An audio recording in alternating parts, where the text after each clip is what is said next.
မိုင်းကွင်းထဲရောက်သွားခဲ့ရင်ဘာလုပ်တင်ပါသလဲမြေမြုပ်မိုင်းတစ်ခုကိုတွေးလိုက်ပြီးဆိုတာနဲ့သိကြပါတယ်သင်ဟာမိုင်းကွင်းထဲကိုရောက်နေပြီဖြစ်ပါတယ်ရောက်တဲ့နေရာမှာချက်ချင်းရက်ငြိမ်ငြိမ်လေးနေပါအခြားသူတွေအတူပါလာရင်လည်းသူတို့ကိုချက်ချင်းရက်ခိုင်းပါငြိမ်ငြိမ်လေးရက်ပြီးစိတ်ကိုအတက်နိုင်ဆုံးတည်တည်ငြိမ်ငြိမ်ထားပါမိမိရက်နေတဲ့နေရာဘေးတစ်ဝိုက်ကိုလည်းသေချာစွာကြည့်ရှုပါရှေ့ဆက်မသွားတော့ပဲမိမိလာခဲ့တဲ့လမ်းအတိုင်းနောက်ပြန်လှည့်ပါတကယ်လို့ကိုယ့်ခြေရာကိုမြင်ရနိုင်တဲ့အနေအထားရှိရင်တော့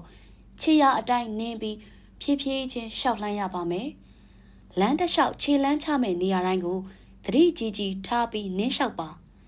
စိတ်ချရတဲ့အကွာအဝေးတစ်ခုကိုရောက်ရင်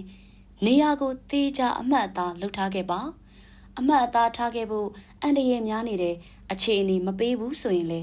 နေရာကိုသေချာမှတ်ထားပြီးအချက်လက်ကိုမိမိရက်ရွာတွေကတခြားသူတွေနဲ့မျှဝေပေးပါရက်ရွာကိုလာလန်းအတိုင်းအမြန်ဆုံးပြန်ပြီးရွာသူရွာသားတွေရွာလူကြီးတွေဘာသာရေးခေါင်းဆောင်တွေလက်နက်ကိုင်အဖွဲ့အစည်းတွေကိုအကြောင်းကြားပါ